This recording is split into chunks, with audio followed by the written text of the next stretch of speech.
Hello and welcome to the Physical Preparation Podcast. I'm your host, Mike Robertson, and today we're going to be talking about 3 steps to creating a stable of ideal clients and athletes. So first and foremost, hope you're having an amazing day. It's been a great one here. Recording this one early, but man, it's just jam-packed today. Got up, got a little workout in. I'm working through the Everyday Athlete program, which I'm getting ready to launch here. So it's fun to have an actual program that I'm going through. But man, just with the way the day is today, I had to get up early, get that cardio session in. As soon as I'm done with this, go in. I've got coaching clients at the gym. I've got an IBI Q&A call this afternoon. I've got a private mentee call, and then early dinner, and then we've got all kinds of crazy stuff because Kendall is actually doing like a high school orientation type session tonight, which is crazy to think about that I'm going to have a high schooler next year. But all in all, an amazing day. I hope you can say the same. And I'm super excited about today's podcast because look, if I'm being realistic and if I'm being honest, we've all had crappy clients, and I'm sure you probably think, oh, well, Mike, you've been doing this 24 years. You've got all A-list clients. Well, pretty much now, but it wasn't always like that, right? And when you're starting, the rules are totally different. I'm just thinking back as I was creating the script for this, I've had the client that literally for 2 years, when I was doing in-home training, I had to teach him his warm-up every day. And I trained this guy 2 or 3 days a week. The man could not remember his warm-up. So I've had that guy. I've had the client who never pays on time, right? They're always like, oh, yeah, I'll get that to you. Never pays on time. I've had the client that lied to me for 3 months about their nutrition. When we first opened the gym, Tuesday, Thursdays weren't super busy. So, this woman said, hey, I want to train, kind of by myself. Even though we were doing semi-private, she's like, I'm a little self-conscious. So she came in Tuesday, Thursday at 9 a.m. And it was the worst way to start my day because every day this woman's in tears. She's like, I'm not seeing progress. I'm racking my brain as her, coach and program designer. I'm trying everything. At the end of the 3 months, at the end of her sessions, she's like, Mike, I just got to be honest with you. I'm a really emotional eater. So I might stick to my nutrition program 90% of the week, but then I'll go and I'll eat an entire carton of ice cream or drink an entire bottle of wine. It's like, okay, well, so I'm just saying this to let you know, like I've had those clients. I've had the person that's had like 38 injuries and yet they're blaming me for the fact that they've had all these injuries before we work together. So I'm saying this is a point of empathy. If you have crappy clients, I get it. I've been there. But let's spin this around and let's make this something positive and something that we can all learn from, But one thing I want to turn around and ask you is, look, if it feels like the inmates are running the asylum, have you given them permission to do that, right? Because if you haven't set an expectation, if you haven't set up boundaries, then you're kind of welcoming that a little bit. And taking that a step further, have you told the people that you're working with how to be an ideal client?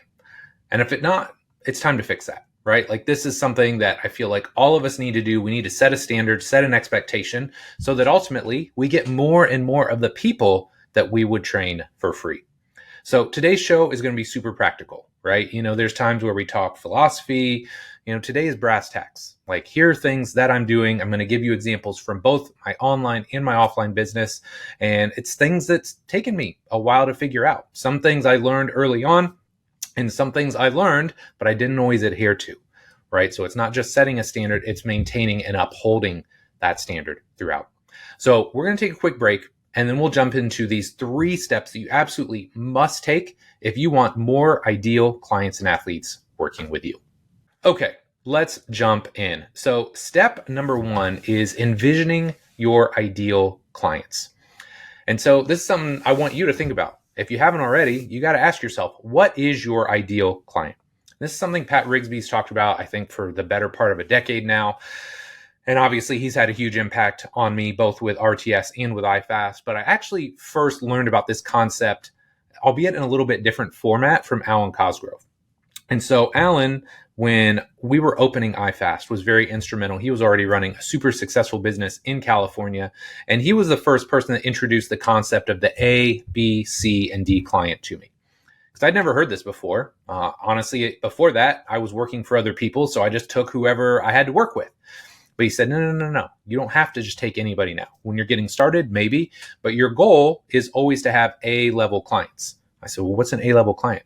He's like, the person you would train for free. They pay on time. They show up early. they work hard, they refer others to you. Those are your A-level clients. And your goal over time is to have just a book of A-level clients. And that's kind of what we're talking about here today.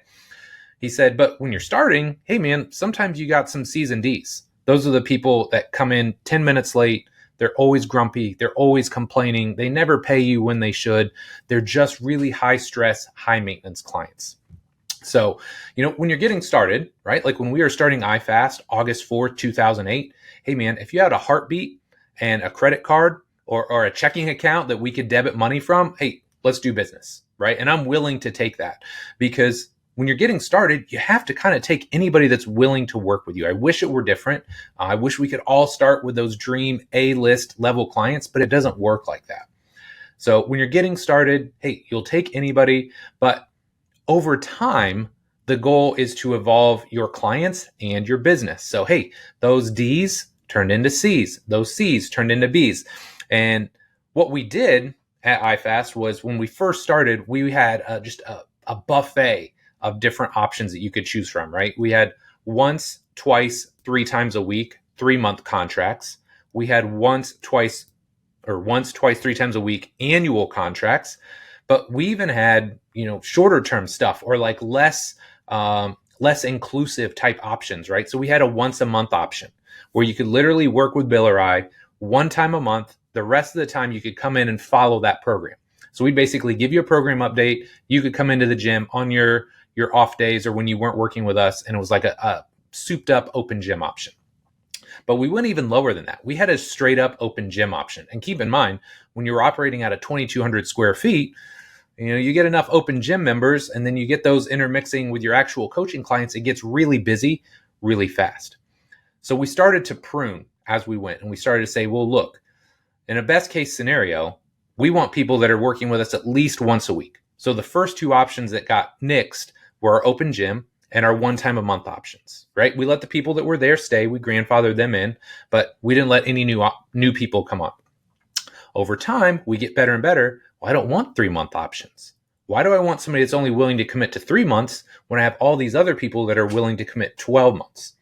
And so that's what I want you to start thinking about, right? For us, we ultimately wanted 2 times a week annual contracts, because those are the people that had the most success. They were invested in their own success, and by default, they're investing in us, and that makes us a more stable and profitable business.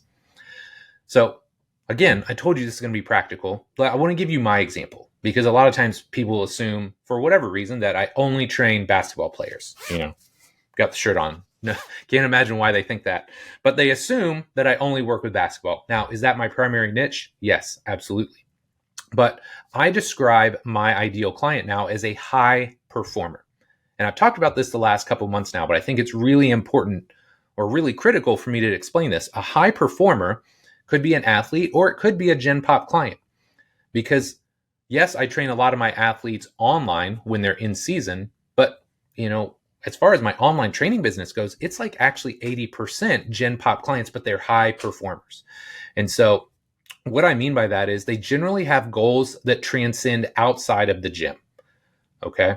So if you're an athlete, your goal isn't to be the best weight room athlete ever. It's to be great on a basketball court or on a soccer pitch.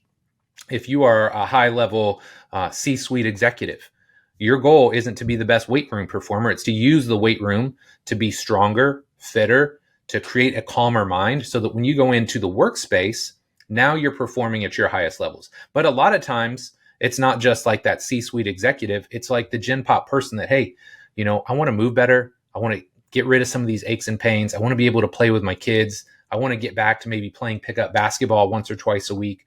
So that's what I mean when I say a high performer. These people have goals. But I think more importantly, there's more levels to this, right?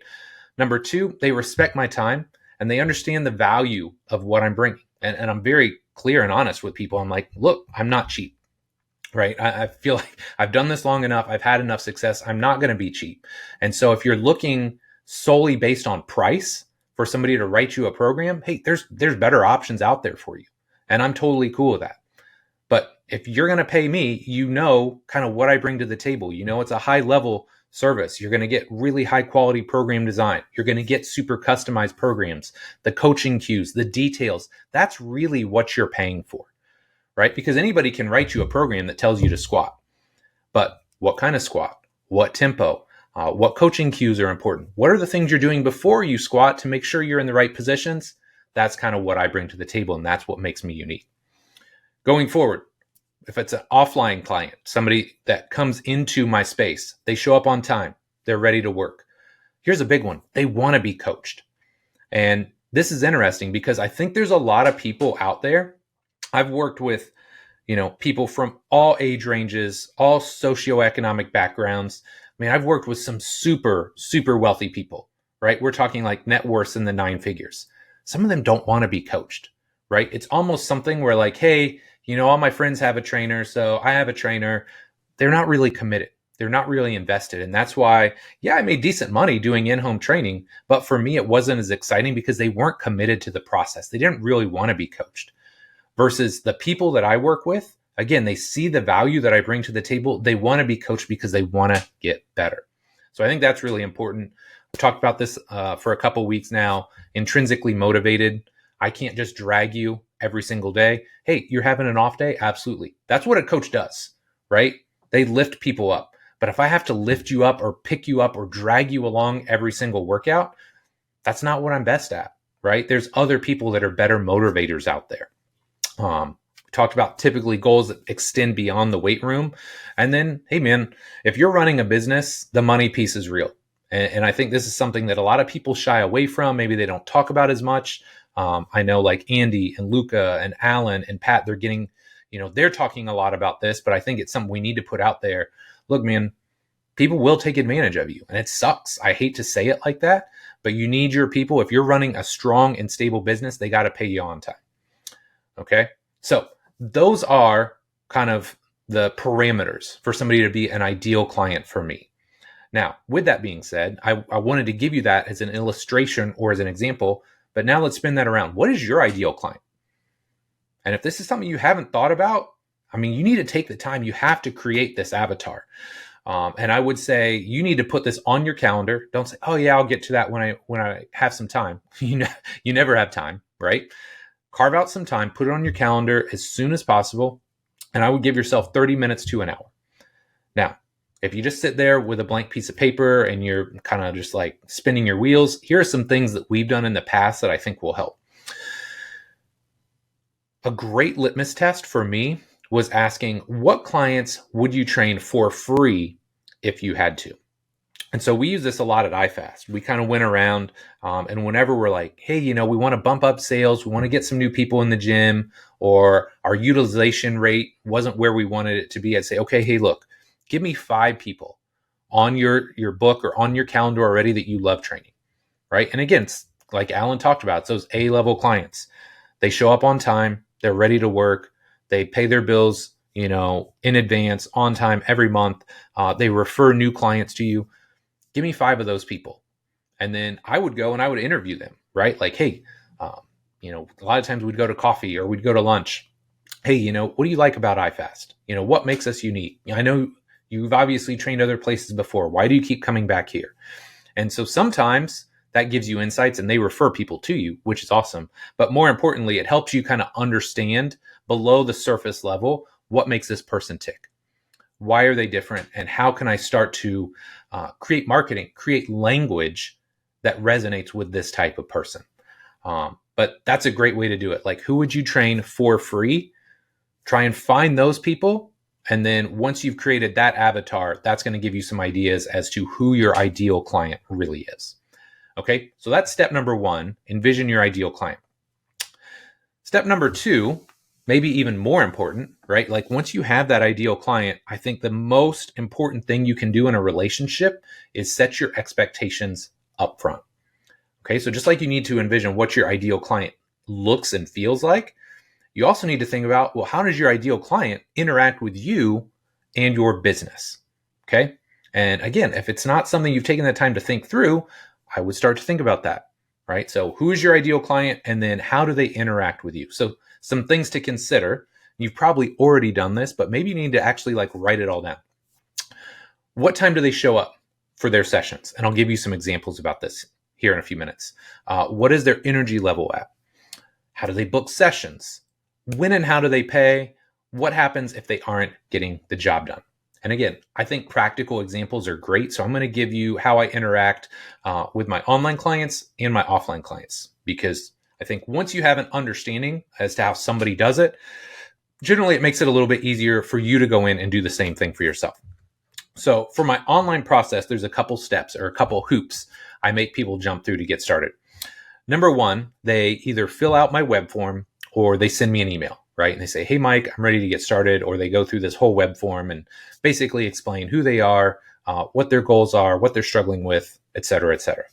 From there, I send them a response. And we talked about this, I believe it was a couple weeks ago now, but we talked about, what are your goals, right? Trying to get a little bit deeper. And then I asked them what their motivation level is. And I'm not going to fill you in here, mostly because I want you to go back and listen to that other show. But there's a certain threshold or a certain level of motivation that I need people to be at, whether they're going to be an online client, a mentee, anything.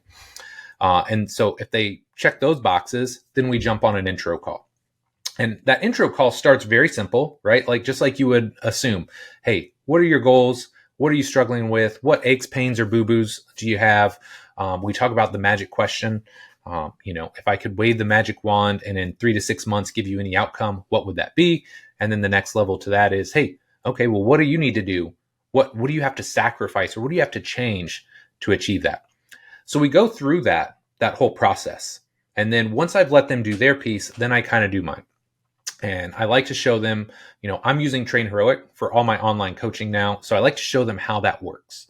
So we're in Train Heroic and I'm showing them, hey, here's what a program looks like. Here are the benefits of using this, right? Like you can track all your weights. You can see the YouTube links and videos. They're embedded right in your workouts, right?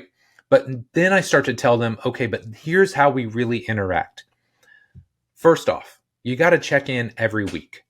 And I give them this very clear delineation of, hey, look, I don't need to be a pen pal, right? You don't have to email me or send me a message every single day. If you want to, you can, but you don't have to.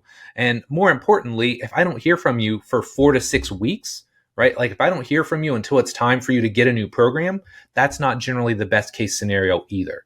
So I start to tell them, I'm like, hey, look, the best people, so they check in at least once a week, right? They send me an audio message. They drop me a note on Train Heroic. They do something to check in to let me know where they're at.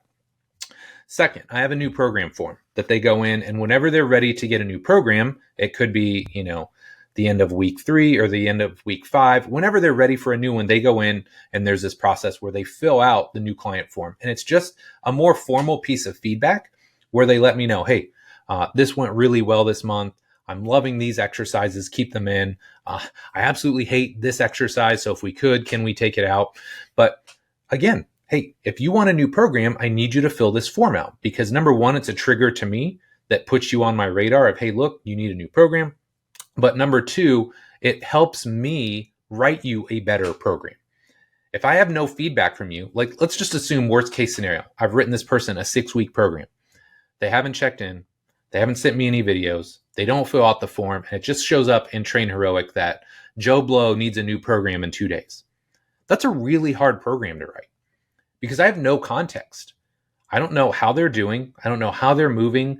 I don't know, hey, is your knee pain better? Hey, how is the scale? Is the scale moving in the way that you want? Is your conditioning better? Like I have no context and I have no feedback. So again, I'm telling them, when you want a new program, you have to fill this form out. That, again, kind of triggers me to know you need a new program, and it lets you give me some feedback so I can write you a better program. I let them know, hey, there's no playing games with the money thing, right? Like everything is on auto pay. And I will say this too, if you're doing online clients, just set it up to where it's a credit card. I can't tell you how many generally international clients, and I love my international clients, but a lot of times when I try and set up auto pay through PayPal, it's flaky. It's very flaky. And so maybe there's better options out there. And if you have better options, I would love to hear it. But time and again, when I've used PayPal for auto pay, it doesn't work well. So make somebody, put their money where their mouth is. Tie a credit card to their account and just let them know, hey, every 30 days, this gets hit for however long, we're going to work together. But very, very important. If you've been kind of zoned out until this point, I want you to think about this, because this may be the most important part of the whole show. What do the best clients and athletes do? I'm going to say it again. What do the best clients and athletes do? So here's what I mean by that. As I'm going through all these things and I'm explaining the onboarding and I'm explaining how the training process works, I literally tell the person, my best clients check in once a week. My best clients send me videos of exercises they don't feel good about or where they're not confident in their movement.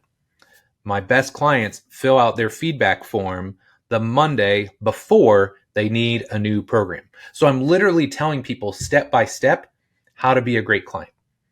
And so I want to turn that around to you and just ask you, are you telling your clients and athletes how to be an ideal client?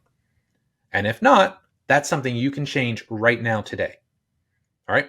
So that is how I work with my online clients. Now let's talk about offline clients, because I know depending on who is listening, you may have one, you may have other, you may have a mix of both. So for my offline clients, we do the assessment first, right? We'll do like an intro call in most cases, but we'll do the assessment. And I like to do the assessment first to demonstrate value, right? Like we're going in and I'm going to watch you squat, watch you lunge, accelerate, whatever we're working on or focused on. I'm going to do that to demonstrate my value. And then on the back end of that, like once I've kind of already got you committed to working with me, then we'll talk about the operations and the details of working together. So in the past, right, let's go back to just iFast as a whole. When we had iFast and we were having employees and we were doing all that, we used MindBody. The last couple of years, I've used Google Sheets just to try and make things easy on my part. But what ended up happening for my personal clients when I'm using Google Sheets is that, one, there's not a credit card tied to it. Two, there's a little bit too much flexibility in putting yourself on or taking yourself off the schedule.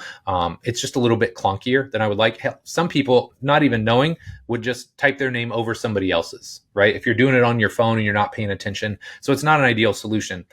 So that's why I'm in the process of moving to PushPress. And obviously, shout out to them. They're a sponsor as well as Train Heroic.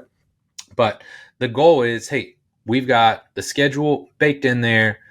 It's going to fix the credit card issue, which is another issue that I've had over the years.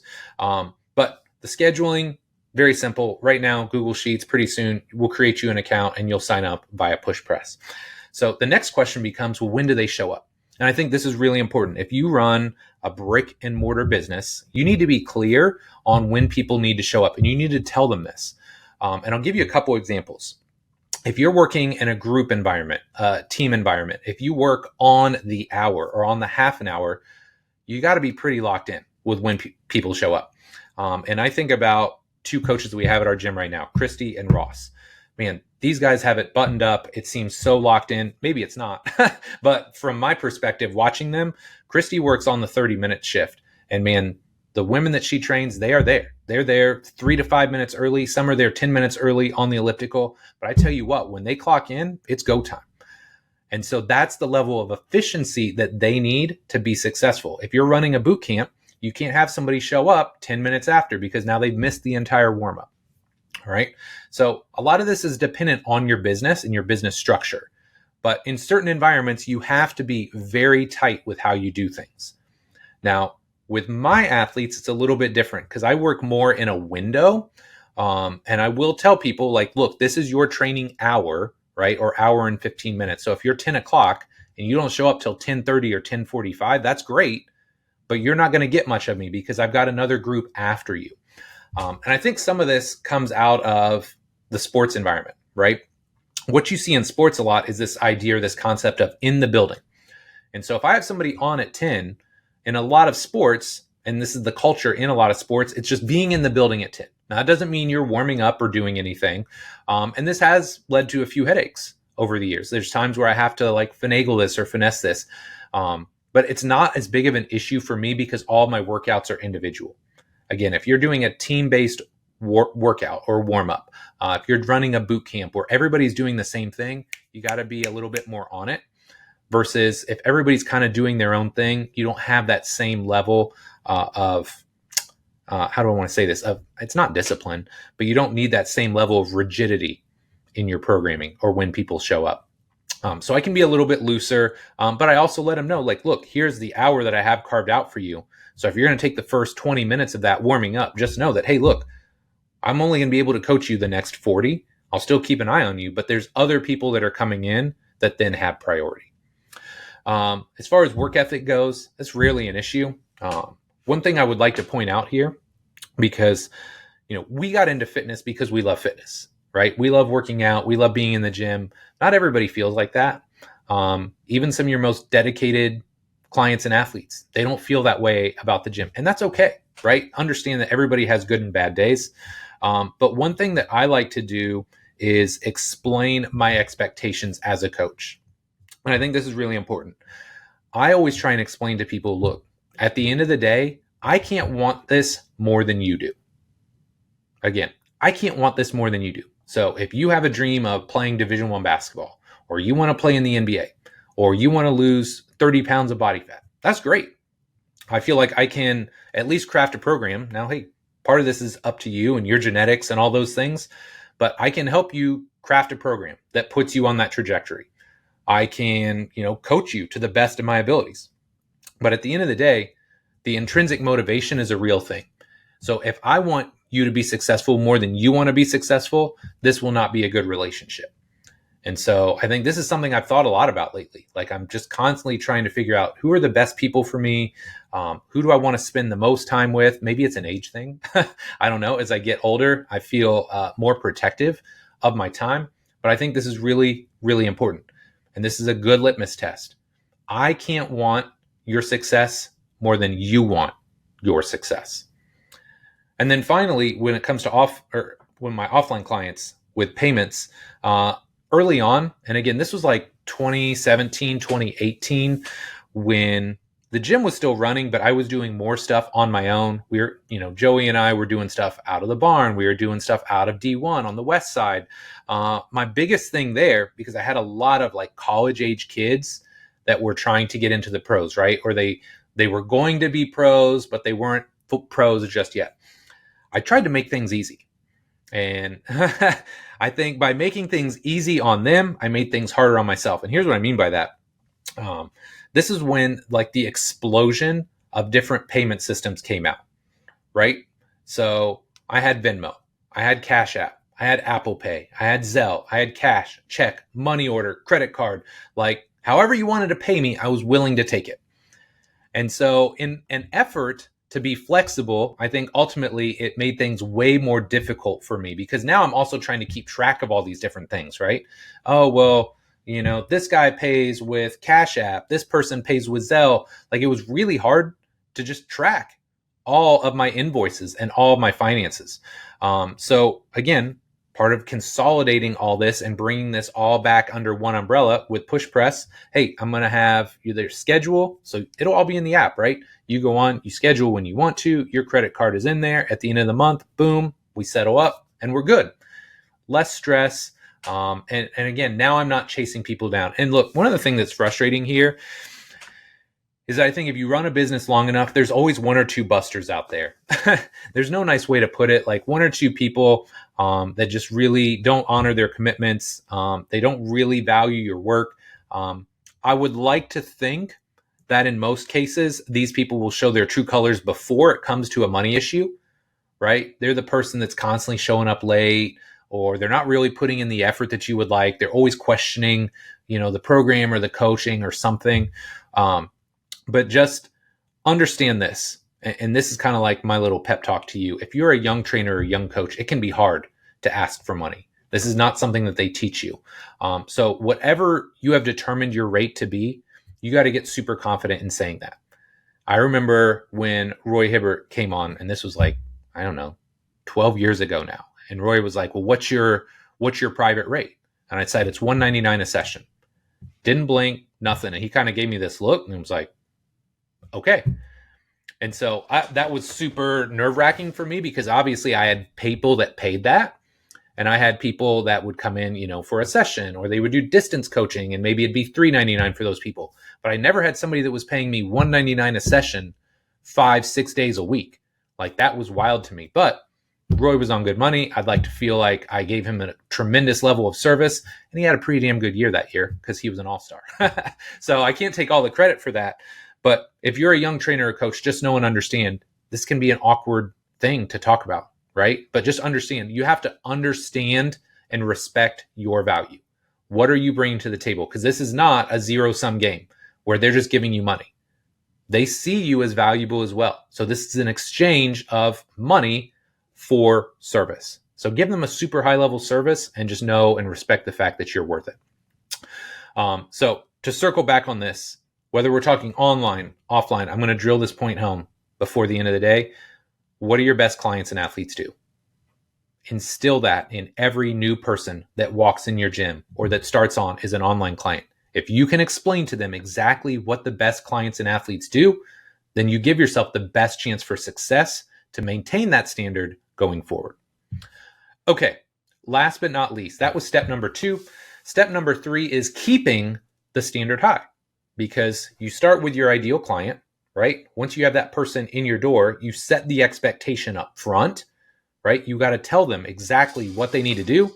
And then the third piece is you got to keep that standard high, because you can tell them, hey, do this, this, and this. But then if you let them do all these other things that don't adhere to that standard, that's a you thing. Okay.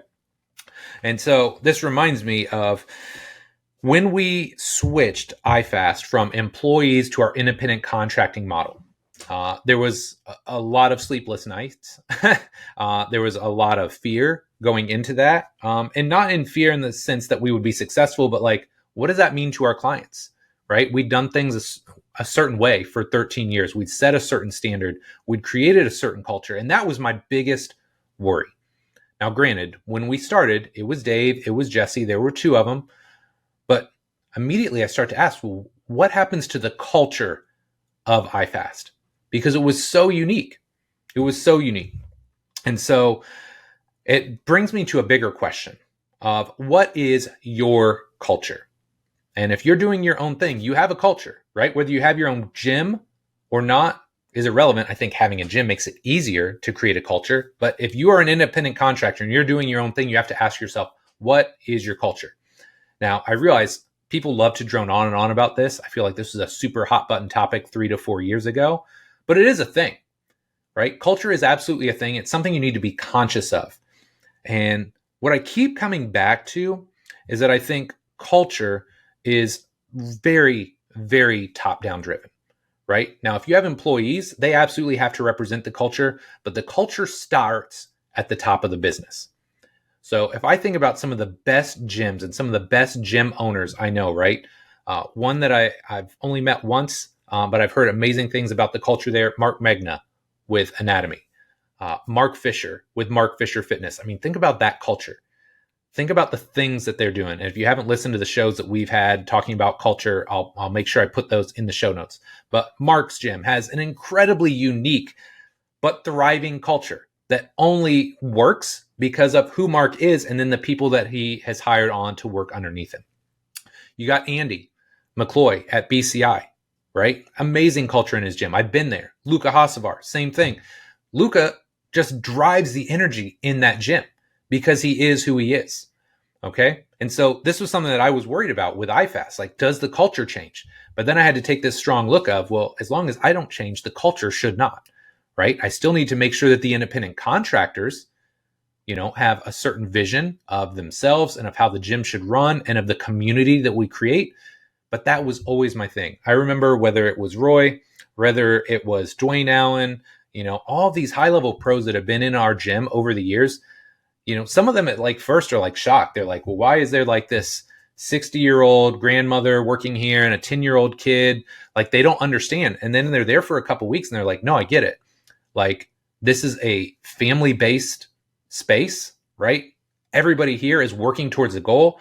Maybe they do understand, oh crap, that's Dwayne Allen, or yes, that's Roy Hibbert. And they respect that, but they're not bothering you the whole time. They're not asking you for a selfie or a picture because they're there because they want to achieve their own goals, right? So one of the things that we were lucky to have is, we didn't have many client problems at iFast. We did an incredibly good job. Once somebody was in our space, we could sell them, right? They would stick around because most of the bad eggs found their way out without us having to do all that much, right? The best thing about our business and our setup was that we had that trial period, and we did different things, right? 7 days, 14 days, 30 days. I don't think the trial period is important as having a trial period. But what that did was that, number one, allowed us to kind of figure out, is this person going to be a good fit? More importantly, that person figures out, are they a good fit for that gym, right? Do they have the right energy? Do they have the level of motivation and enthusiasm to be successful? But I think one of the things that I always come back to is that when the standard is high, everybody wants to meet that expectation. So if you're at iFast, it's Bill and I, right? Like, we're trying to set the bar. We're trying to set the standard. But if we're there, then the coaches have a certain standard that they want to adhere to, that they want to meet to. And then that trickles down, right? So if the coaches are working at a high level, well, now your clients and your athletes want to work at a high level. It starts up top. And if the person at the top doesn't have, you don't necessarily need a strong personality. I don't know if I'm a strong personality, but there has to be a certain code that you live up to, right? And I'm more of a lead by doing type of person than like a rah-rah motivator type. You can be whatever kind of leader you want, but you set the bar, you set the expectation, and then it trickles down from there.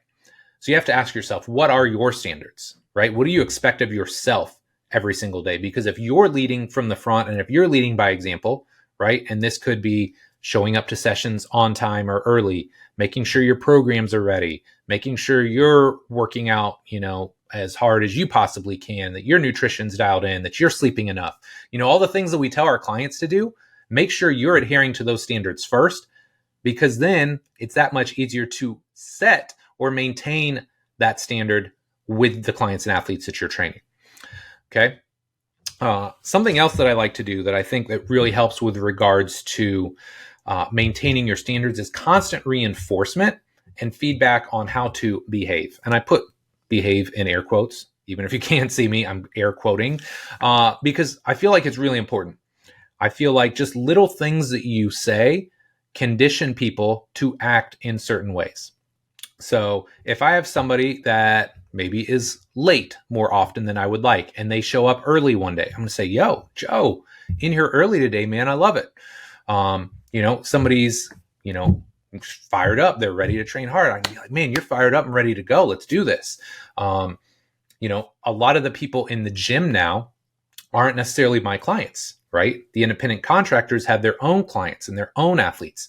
So I'm quick to always say something positive, right? Man, I see you working hard. Let's go. Or like, oh man, bunnies, you jumping really high today. I love it. So just trying to find ways to engage and motivate the people, even if they're not mine, I feel like is important.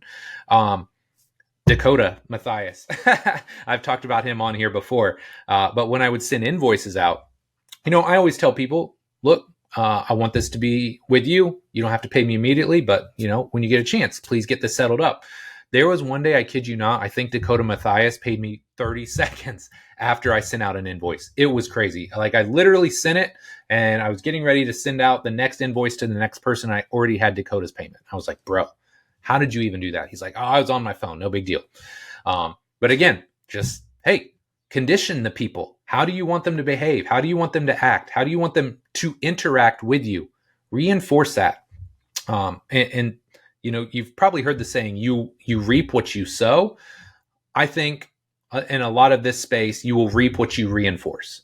So if you reinforce the positive things, right? You don't have to constantly harp on the negative. I'm not a negative person. I'm harping and focusing on the positive. Hey, working hard today. I love it. You're in early today. Man, let's go. Let's keep working. Oh man, you paid me in like 30 seconds. I love it, man. So just reinforcing those positive actions, I feel like helps you set the standard and helps you make sure that people are interacting with you the way that you want. Now, the final part here is a little bit negative because you have to ask yourself, what if you feel like you're doing all the right things, right? You're doing all the things that you possibly can, and somebody just isn't getting the job done. It's never fun. Never fun. And I don't necessarily love conflict. I will absolutely lean into it when it's necessary because I know how much better I feel after it's happened. But I feel like if somebody isn't adhering to the standard that you expect, it starts with communication, right? And often there's a communication breakdown somewhere. Either maybe you didn't set the expectation up front, maybe you didn't reinforce the expectation as things get on. Maybe things came up in their life. It's hard to say. But I like to lead with myself. I'd like to say, hey, look, can we meet after our session? Can we go somewhere? Can we get a coffee? Go to lunch, depending on the level of interaction you have with that client. But I'll lead with myself. I'll say, hey, look, here is what I'm seeing. Am I not doing something that you need? Am I not giving you enough time? Am I not giving you enough energy? Is there something you don't like about your program? So I'm going to lead with myself, because rather than just put everything on them, you got to understand every relationship there's a dynamic there. And so if you think they're the issue, maybe they think you're the issue. So I always like to reflect on myself first. What could I do better? And I'm going to ask them, hey, what can I do better? How can I help you out? Maybe there's something going on in their life you have no concept of, right? Like, we work with real live humans and all kinds of things happen, right? Maybe they have something comes up medically. If they have kids, maybe something's going on with their kids at home. Maybe they have a sick or an aging parent that they're taking care of. Like, there's so many things that go on outside of the four walls of our gym. So sometimes you have to tap into that and just figure out, hey, is something going on that I don't know about that maybe I need to, because that ultimately will help me be a better coach. Maybe we need to adapt your programming. But the ultimate goal here is to figure out, how can we fix this, right? Like, how can we work together via this communication and via this discussion to make things better going forward? And sometimes I've had this happen where sometimes a hard reset is all you need, right? Like, kind of reframe. You tell them, hey, this is what I need from you. They tell you, hey, this is what I need from you. And so then you guys can kind of get back on the same wavelength. You have that good, strong discussion. And ultimately, when you have those discussions, everybody walks away feeling better. Okay. So you can absolutely do that. And that's where I would start. Now, let's say you have that discussion, right? And you go through those steps and it still doesn't work. Look, I hate to say this, but there are some clients, some athletes, some employees, you got to let them go, right? Like, they're just not going to change. They're not a good fit for you or for your business. And I will tell you this, man, I've been training and coaching for 24 years now. I've done online coaching for 19 of those. I've run iFast for 16 and a half of those years. So a lot of business experience. I think over that entire time, I've only had to fire 2 to 3 clients. I've only had to fire 2 to 3 employees, and I've only had to fire 1 intern. And I'll save the intern story because it's quite humorous when you think about it, and there's some layers and levels to that. But regardless, I've had to let a couple people go. And again, I think if you have the right culture, a lot of this gets weeded out before you ever get to this point, right? It manages a lot of this for us. But let's say you've done all the other things. You've exhausted all your other options, especially when it comes to clients and athletes. I think if it's bad enough, you have to let them go. And I will tell you this from experience, you need to let them go sooner versus later. I think the saying goes, and again, so many things I took away from Alan over the years, but hire slow, fire fast. Now, he was talking in the context of employees. I'm going to take this to clients and athletes because, look, if you want to have the right client, sometimes it takes a while, right? You go through the trial process. It just takes time to build that relationship. But if you know early on somebody's not a good fit for whatever reason, let them go. Because the longer you let them sit there, it's like a sore, right? It just sits there and it festers and it gets bigger. So way easier. The less stock, the less time you have invested in that person, the easier it is to let them go. The longer you have that person, now they've kind of got you locked up, and it can be really difficult because there's more layers, more nuance, and more complexity to that relationship. But one thing that I found is that, again, a lot of us don't love conflict. Like, some people do. I think most trainers and coaches do not necessarily love conflict. So this is hard. But this is something I had to learn. And I learned this, probably about 10, 11 years ago now. It's not easy to let somebody go, right? Because there is a human element, right? But at the same time, you always feel better. And in most cases, they feel better too when that relationship is severed.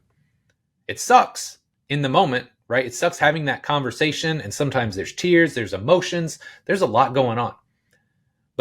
Never, I'm going to say that again because it's very rare that I say this. Never have I let somebody go and at the end not felt relieved, because it was absolutely the right choice for me and for them.